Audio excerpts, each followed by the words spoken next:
School പാചക തൊഴിലാളികളോട് മുഖം തിരിച്ച് സംസ്ഥാന സർക്കാർ ജീവനക്കാരായി അംഗീകരിക്കണമെന്ന വർഷങ്ങളായുള്ള ആവശ്യം പരിഗണിക്കാത്തതിന് പുറമെ തൊഴിലാളികളുടെ അടിസ്ഥാന അവകാശങ്ങളും നിഷേധിക്കുന്നെന്ന് ആരോപണം. വിവിധ ആവശ്യങ്ങൾ ഉന്നയിച്ചുകൊണ്ട് സെക്രട്ടേറിയറ്റിലേക്ക് മാർച്ച് നടത്താനുള്ള തീരുമാനത്തിലാണ് പാചക തൊഴിലാളികളുടെ സംഘടന.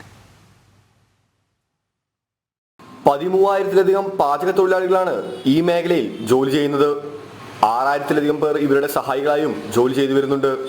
UDF സർക്കാരിന്റെ കാലത്ത് നടപ്പിലാക്കിയ ക്ഷാമബത്ത, വെയിറ്റേജ് തുടങ്ങിയ ആനുകൂല്യങ്ങളും 250 കുട്ടികൾക്ക് ഒരു പാചക തൊഴിലാളി എന്ന അനുപാതവും പുനഃസ്ഥാപിക്കണമെന്നാണ് ഇവരുടെ ആവശ്യം. 500 കുട്ടികൾക്ക് ഒരു തൊഴിലാളി എന്ന അനുപാതത്തിലാണ് പാചക തൊഴിലാളികൾ ഇപ്പോഴും ജോലി ചെയ്തു വരുന്നത്. PF, ഗ്രാറ്റുവിറ്റി, ഇൻഷുറൻസ്, ചികിത്സാ ചെലവ് തുടങ്ങിയ ആനുകൂല്യങ്ങളെല്ലാം തൊഴിലാളികൾക്ക് ഇപ്പോഴും അന്യമാണ്. ഏത് മേഖലയിൽ ജോലി ചെയ്താലും പ്രത്യേകിച്ചൊരു 180 ദിവസം കഴിഞ്ഞാൽ ആ തൊഴിലാളികളെ അല്ലെങ്കിൽ മറ്റു ഉദ്യോഗസ്ഥന്മാരെ സ്ഥിരപ്പെടുത്തുന്ന സ്ഥിരം ജീവനക്കാരായി കാണുന്ന ഒരു സാമൂഹ്യ വ്യവസ്ഥയിലാണ് കേരളത്തിലുള്ളത്.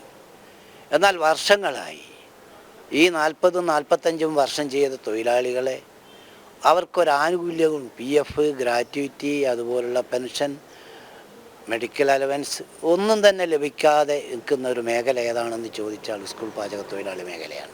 നവകേരള സദസ്സിൽ പരാതി കൊടുത്തെങ്കിലും ബന്ധപ്പെട്ട വകുപ്പുകൾക്ക് പരാതി കൈമാറാതെ സർക്കാർ വേണ്ട പരിഗണന നൽകിയില്ലെന്നാണ് തൊഴിലാളി സംഘടനയായ HMSന്റെ ആരോപണം.